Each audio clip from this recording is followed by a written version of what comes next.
5 katao ang sugatan matapos mahulog ang pickup truck sa 20 talampakang lalim na bangin sa Cagayan.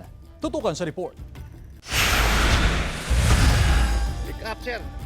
Sugatan ang 5 sakay ng pick-up truck, kabilang ang driver matapos mahulog sa 20 talampakang lalim ng bangin sa barangay Dibaliw, Claveria, Cagayan kagabi.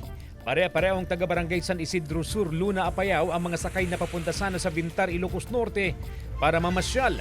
Binabagtas ng pick-up truck ang palikong bahagi ng kalsada nang mawalan ng kontrol sa manibela hanggang ma-overshoot at diretsyong nahulog sa bangin.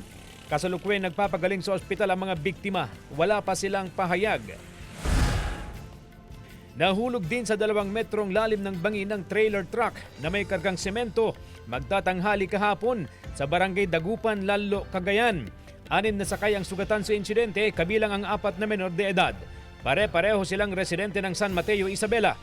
Papunta sana sila sa Santa Ana, Cagayan nang mawalan ng kontrol ang driver sa palikong bahagi ng kalsada hanggang mag-overshoot at bumangga sa street light hanggang dumiretso sa bangin. Nagpapagaling sa ospital ang mga sugatan na wala pang pahayag. CJ Torida, One North, Central Luzon.